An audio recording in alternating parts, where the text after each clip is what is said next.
Então, bom dia. A Cor do Dinheiro, do dia 11 de julho do ano da graça de 2022. O meu nome é Camilo Lourenço e, como sabe, todas as manhãs estou aqui para lhe analisar a economia e a política nacionais, mesmo durante o período de férias. Bem, antes de irmos ao programa de hoje, temos aqui algumas matérias que já vêm do fim de semana, mas antes de irmos ao programa de hoje, quero só recordar que esta semana vamos ter tudo o que é habitual, com uma alteração. Provavelmente o Think Tank da manhã deverá ir para o ar às 16 horas, por impossibilidade de um dos membros do painel, e não às 18, como é habitual. Em todo o caso, eu, na edição matinal da manhã, terei o cuidado de os briefar sobre essa situação. Ou seja, confirmar se vai ser, deixe-me só acertar aqui a câmara, se vai ser às 16 ou, como habitualmente, às 18 horas. Mas com muita probabilidade irá cair nas 16 horas. Antes também de irmos ao programa de hoje, quero só lembrar que este canal tem uma parceria com a Prozis, o que significa que quando você vai ao site fazer compras, escreve lá no cupom promocional Camilo e tem um desconto automático de 10% naquilo que comprar. Agora sim, vamos ao programa de hoje e vamos, como sempre, começar pelo período de ordem do dia. E para fazer aqui várias referências, antes de mais, dar os parabéns ao Álvaro Cobões, o dono e CEO da Everything is New, que organiza para mim aquele que é o festival mais importante que acontece todos os anos em Portugal, que é o Nós Alive. Muitíssimo bem organizado, umas questões de segurança muito bem tratadas, o tempo este ano que ajudou e, sobretudo, a consciência de que está a tornar um ponto de referência fundamental mesmo para gente que vem de fora para Portugal e que aproveita, alguns vêm especificamente para estas coisas. Do ponto de vista turístico, isto tem um impacto brutal para a capital. Primeiro ponto do período de ordem do dia, Espanha parece que quer rever o fim de vida das suas centrais nucleares. Como já percebeu, a Península Ibérica, Espanha não é exceção, é um espaço na União Europeia campeão de energias renováveis, particularmente solar e vento. Ora, a transição energética na Península Ibérica tem sido rápida nos últimos 20 anos. O ponto é que, como se viu agora, nós começamos a perceber que a transição energética está a ser feita a um ritmo alucinante. E a economia e a sociedade não aguentam isso. A Espanha tem 5 centrais nucleares, uma das quais muito próxima de nós, centrais nucleares que estão já em fim de ciclo de vida. Precisavam ou de uma grande revamping, ou então mesmo de ser substituídas. Ora, nos últimos anos, a energia nuclear, antes desta última decisão da Comissão Europeia, foi considerada pouco amiga do ambiente. E, portanto, o desinvestimento foi muito grande. A questão agora é perceber se Espanha vai conseguir fazer, ou melhor, se faz sentido, se há espaço para fazer o revamping destas centrais e quanto é que vai custar. Portanto, é mais um país a fazer esta análise. Segunda questão, também lá de fora.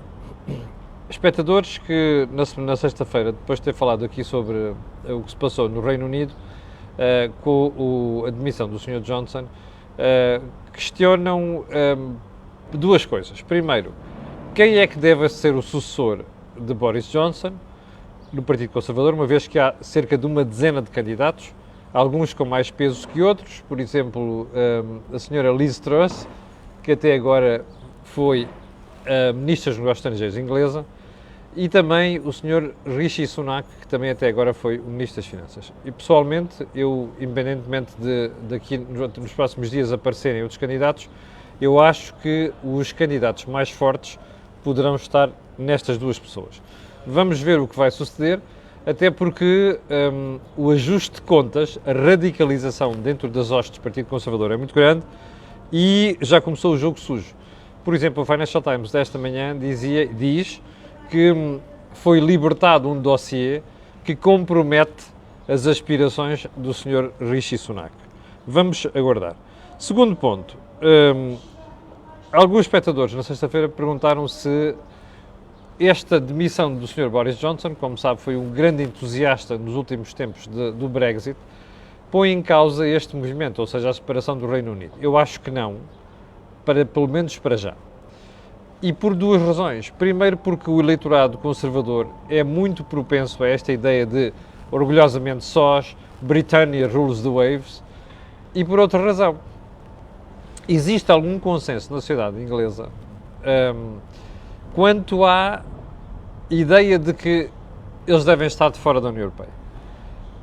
E isto acentuou-se nos últimos meses com a posição que o próprio Partido Trabalhista assumiu. Ora, dificilmente alguém que quer ganhar a liderança do Partido Conservador vai começar a propor coisas que nem sequer os trabalhistas propõem. Onde é que isto nos leva? À consciência de que a Inglaterra vai estar sempre dividida em relação a esta questão. E eu tenho muitíssimas dúvidas que faça sentido sequer pensar nestes senhores como parceiros da União Europeia. Podem ser parceiros noutras coisas. Tenho muitas dúvidas que esta gente se consiga entender quanto àquilo que é o seu futuro na Europa. Já foi assim no início da criação da Comunidade Económica Europeia, na altura, em 1957, já foi assim em 1973, quando o Reino Unido entrou para a União Europeia. Portanto, vai ser preciso esperar muito tempo, mas eu desconfio que esta fratura se vai manter na sociedade inglesa. Ponto seguinte, crescem sinais de enraizamento da inflação na União Europeia. Você tem-me ouvido dizer aqui, com alguma frequência, que o grande problema da inflação é quando as expectativas começam a enraizar. Ou seja, quando as sociedades começam a viver com aquela ideia de embedded inflation, quer dizer, acreditam que a inflação vai subir e, portanto, começam a fazer pressão nos salários. Em Espanha, mais de 100 mil empresas já tiveram aumentos de 5%. Na Alemanha, os aumentos estão, neste momento, à volta dos 3%. E sabe quanto é que estão na Polónia? A Polónia é um dos países maiores da União Europeia, 13,3%. Com este tipo de atitude, é certo que a Polónia tem um problema de desemprego muito baixo e, portanto, a pressão sobre os salários é uma pressão inevitável, mas 13,3% é um mau sinal que confirma que as expectativas estão a enraizar, o que também confirma que aqueles membros mais conservadores do Banco Central Europeu querem aumentar as taxas de juros em 0,5%, começam a ter razão. Portanto, isto vai correr mal, mas vai mesmo correr mal, porque os preços não vão abrandar tão cedo, ao contrário do que pensa o próprio BCE e ao contrário do que pensam alguns governos. Mas sobre isto vamos ter muitas novidades nas próximas semanas. Bom, nomeadamente com alguns pactos salariais de concertação social que se vão verificando um bocado pela Europa fora, desde a Alemanha até a Espanha. Portugal é, como você sabe, atira os pactos salariais lá para setembro. Uma estupidez. Ainda em Espanha, o governo diz que vai fiscalizar as margens das refinarias. Aprendem muito rápido. Nomeadamente, tiraram, como dizem os anglo-saxónicos, they took a page daquilo que está a passar em Portugal. Ou seja, esta senha contra vamos fiscalizar tudo quanto é aumentos, não sei das quantas, aqui deste lado também já pegou em Espanha. E aquela maluca da Teresa Ribera, que não tem outra coisa para dizer senão sair-se com estas tiradas populistas, porque ela tem outro problema, e vamos ver já qual é que vai ser a seguir, useira e veseira nisto. Mas há mais. Esta é a forma que o governo espanhol tem de justificar perante a sociedade aquele imposto extraordinário, o tal windfall tax, sobre os lucros de algumas empresas, nomeadamente as petrolíferas, porque quem faz a refinação de combustíveis, de crudo, são naturalmente as petrolíferas. Portanto, o que eles vão ter, de certeza, é uma justificação idiota por parte do governo para aquilo que é a necessidade que têm de subir os impostos sobre as petrolíferas. Vamos entrar então nos assuntos principais de hoje e vamos começar por um relatório que vai sair hoje, do Conselho Nacional de Saúde, que é presidido pelo Dr. Henrique de Barros, uma das vozes mais sensatas que nós tivemos em Portugal a falar das consequências da pandemia, do que estava a ser feito durante a pandemia e particularmente a posição pública, ou seja, desde o Ministério da Saúde até a própria Direção-Geral de Saúde. Eu ouvi esta manhã uma entrevista do Dr. Henrique de Barros à TSF, que é de pôr os cabelos em pé. São críticas à forma como o Estado conduziu a política de saúde durante a pandemia. Só para você ter uma ideia, os números não são meus, são do Dr. Henrique de Barros. Em 2020, estamos a falar de um ano, adiaram-se 700 mil cirurgias. Ouviu bem? Não são 70 mil, são 700 mil cirurgias. Destas 700 mil, 50 mil eram cirurgias urgentes. Mais, o relatório vai dizer outras coisas. A forma como se conduziu a proteção das pessoas mais desprotegidas, o mesmo é dizer, sobretudo pessoas mais velhas, é objeto das maiores críticas. E como ele dizia hoje de manhã na entrevista à TSF, e muito bem, isto deve servir de análise neste momento, porque, primeiro, esta não vai ser a última pandemia, segundo, mesmo na questão do Covid-19, provavelmente iremos ter outras sequelas. O que é que isto significa? Que se a sociedade, e sobretudo o Serviço Nacional de Saúde, não se preparar para isto, nós vamos ter a repetição desta brincadeira. E depois vamos aparecer, como apareceu várias vezes a Ministra da Justiça, da Saúde, a dizer: ai, não estávamos preparados, ai, foi uma surpresa, e por aí adiante. Nada disto foi uma surpresa, nada disto vai continuar a ser uma surpresa. Portanto, vamos ver qual é a forma como o Governo olha para aquele relatório e, sobretudo, quais são as consequências, as ilações que se tiram daí. E já agora, as próprias consequências. Bom, ponto seguinte, lembra-se que eu tinha falado há bocado da maluca da Teresa Rivera, em Espanha. Então é assim, hoje o Nord Stream 1, que é um dos gasodutos que traz gás da Rússia para a Alemanha, vai entrar em obras. Como sabe, o Nord Stream 2, que era para entrar em funcionamento, não entrou. E graças a Deus que não entrou, porque isto era alimentar o vício, o shot na veia que a Europa tem em relação ao gás russo. E que depois impede que nós tenhamos muito mais tesos, muito mais duros para com a Rússia. Bom, mas hoje vai entrar em obras o Nord Stream 1. Ora, o Nord Stream 1 é aquele que já trazia a esmagadora maioria do gás para a Alemanha, que é o maior consumidor de gás da União Europeia. Bem, nas últimas semanas, este gás que já vinha via Nord Stream 1 já tinha sido reduzido mais ou menos para aí 40%. Agora, a pergunta que se coloca é: quantos dias vai levar para que se garanta o serviço de manutenção de Nord Stream 1? Os especialistas que conhecem estas matérias falam em 10 dias, mais coisa, menos coisa. Mas deste lado da Europa já se começou a fazer outras perguntas. A mais importante delas é, bom, e se, o e se, leia-se, e se a Rússia aproveitar esta paragem momentânea para dizer assim, apagou-se, apagão total, não fornecemos mais gás à Europa. Bom, tem reparado na subida do gás nas últimas semanas. Alguma coisa se deve a isto. Mas este receio de que este encerramento não seja temporário, mas definitivo, é aquilo que vai colocar pressão, tenho a certeza absoluta, sobre o preço do gás nas próximas semanas.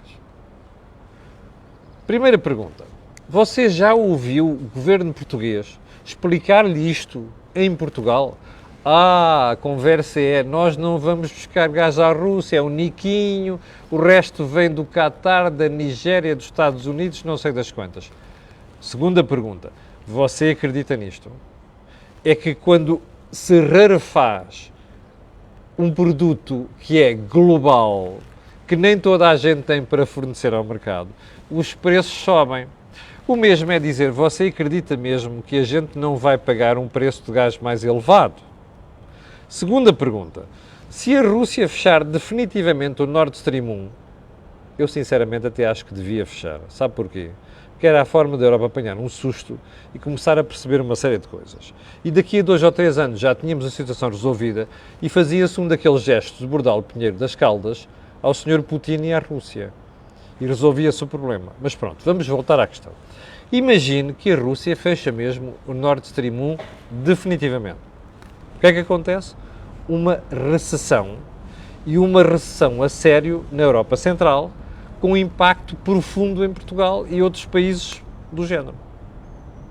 Segunda pergunta, terceira pergunta desta matéria. Você já ouviu o Dr. António Costa, que é um horrivelmente avesso a ceticismo falar do assunto? Já. Você, como cidadão, está-se a preparar para isso? Não está, pois não? Pronto. Fica aí a pergunta. Vamos então aos assuntos principais de hoje. Você lembra-se de eu ter dito aqui na sexta-feira, ou na quinta-feira, já não me lembro, que o Governo estava aterrado com a questão dos incêndios. E a razão era muito simples. Já se sabia há uma semana a transição de clima que íamos ter. Ou seja, o facto desta semana, com exceção de hoje, até sábado ou domingo, ou não sei quantos, pelo menos irmos ter temperaturas acima do normal. Mas, como se percebeu durante o fim de semana, ou de transição de sexta para sábado, a situação agravou-se, porque se juntaram uma série de fatores que fizeram lembrar o que antecedeu a tragédia de Pedrógão em 2017. Bom, foi um ver-se de avias. Primeiro incêndio em Orem, depois em Carraseda de Anciães, de um momento para o outro a situação começou a ficar preta, o incêndio começou a chegar à Ferreira do Zézer, imagine só, é sempre nos mesmos sítios. Percebeu bem? É sempre nos mesmos sítios.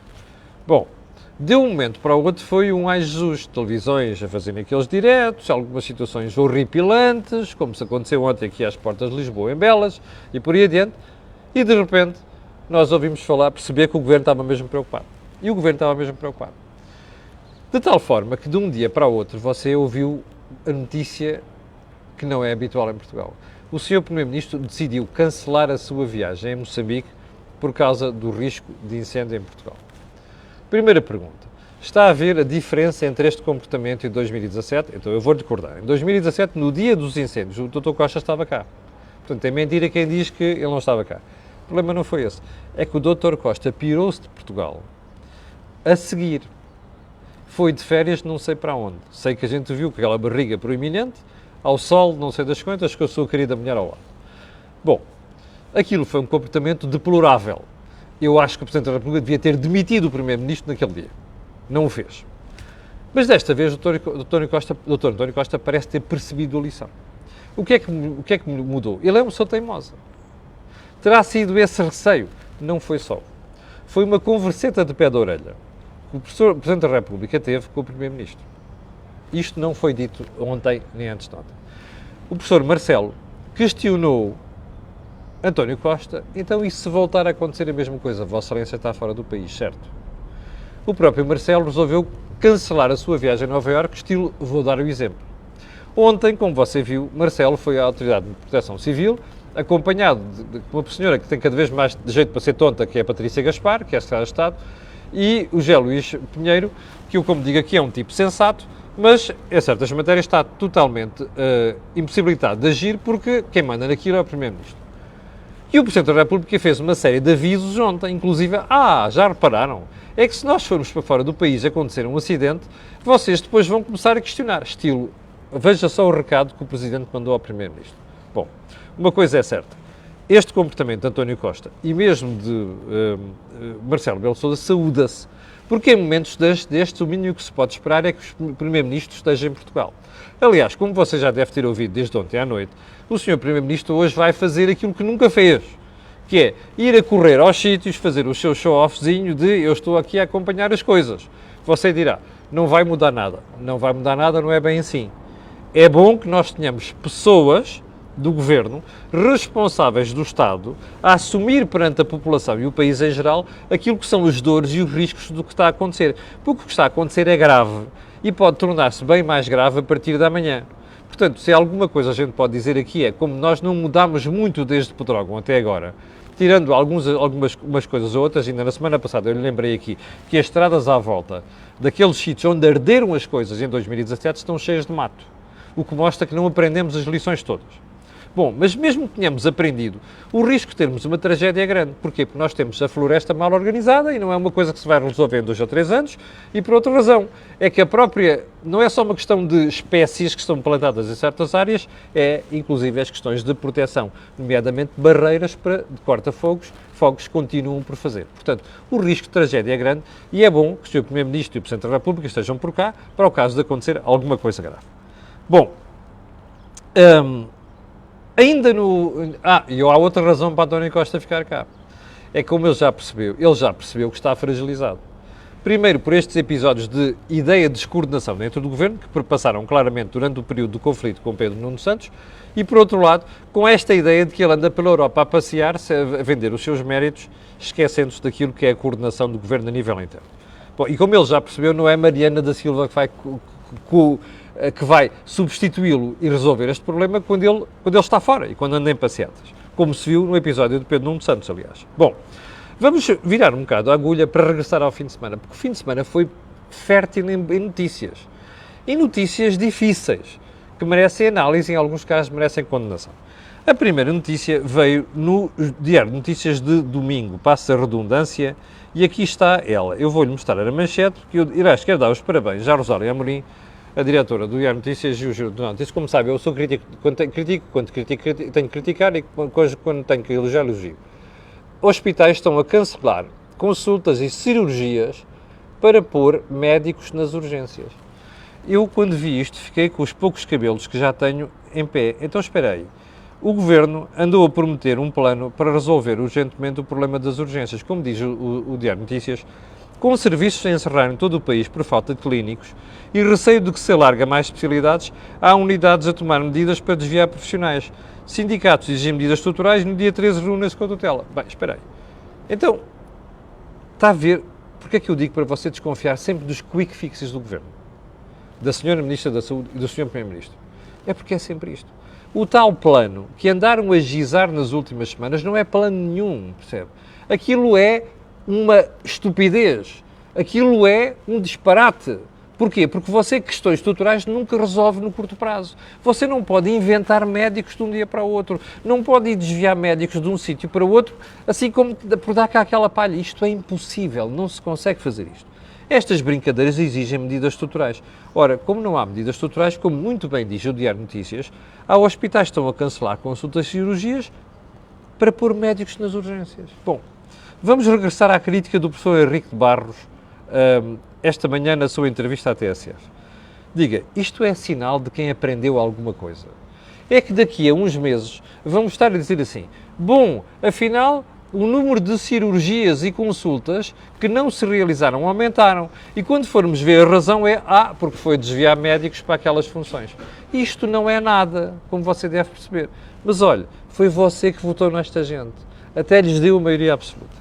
Bom, segundo assunto do fim de semana que vinha no jornal Sol, ou Nascer do Sol, ou como você queira chamar, às vezes este iPad empanca tudo. Bom, está aqui.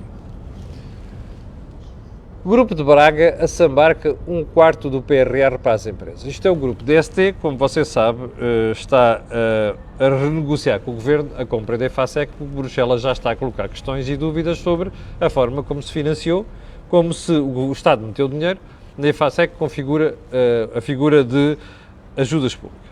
Bom, o que diz o Nascer do Sol é que, e foi uma notícia que foi um bocado veiculada no fim de semana, depois de um artigo que saiu no Expresso, que eu hei de analisar esta semana, a ideia de que o PRR e a Bazuca começam a servir para financiar grandes grupos de empresas em Portugal. Você dirá, isso tem mal? Tem. Tem mal porque uma das coisas que devia servir o PRR era para nós criarmos incentivos para o aglomerado de pequenas empresas, pequenas e médias empresas. Bom, que uma ou outra ou grande empresa acabe por ter acesso ao PRR, eu percebo. Não percebo é que a maior parte destas verbas, como parece que começa a acontecer, eu digo parece, porque não há certeza disto ainda, que a maior parte destas verbas vão para grandes grupos. Frustra tudo. Porquê é que isto está a acontecer? Porque o processo que leva à utilização dos fundos é muito rápido, ou seja, o prazo é muito curto e é preciso despachar isso rapidamente, porque o Governo se descuidou nos últimos tempos, deixou arrastar o processo e agora está ao tio. Eu não acredito nada disto. Eu acho que estas coisas a confirmarem são lobbies que atuam junto dos governos e gente dentro do governo que faz parte destes lobbies, ok? Portanto, é uma matéria que convém estarmos muito atentos, que é para não ficarmos com mais uma sensação de que o governo toma decisões para os amigos, o que envolvem sobretudo amigos, e acabam por deixar escapar aquilo que é o resto da sociedade. Ou melhor, desproteger o resto da sociedade. É matéria que convém estar atento. Aliás, neste propósito, o Grupo Casais, que foi um dos grupos que se candidatou aos projetos no âmbito do PRR, agora que as agendas de crescimento já está a protestar e a contestar porque é que candidatou-se e porque é que ficou de fora. Portanto, como você vai perceber, esta guerra que se vai gerar aqui vai ser uma guerra que vai fazer algum barulho nos próximos tempos. Bom, o último ponto da conversa de hoje, eu já não quero voltar, já não quero ir para a Segurança Social, nomeadamente aumento das pensões, vai ficar para outro dia desta semana. No fim de semana ficámos a saber pelo público que o Banco de Fomento fez 73 ajustes diretos em 3 anos. Em 3 anos não, em menos de 3 anos.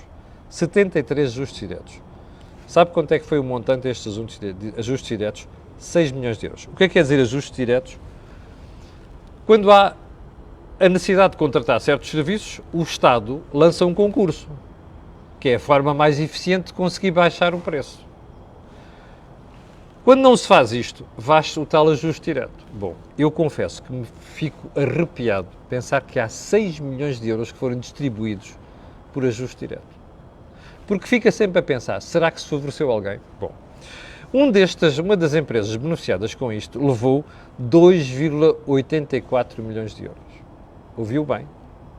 Você acha transparente atribuir num contrato 2,8 milhões de euros por ajuste direto? Isto é preocupante. Bom, primeira pergunta. Quem é que fiscaliza estes contratos? O Ministério Público não devia estar já a olhar para isto. Eu não estou a dizer que há fogo, mas quando estas coisas acontecem, o risco de haver fumo, e fumo negro, é muito grande. Portanto, quem é que está a fiscalizar estes contratos?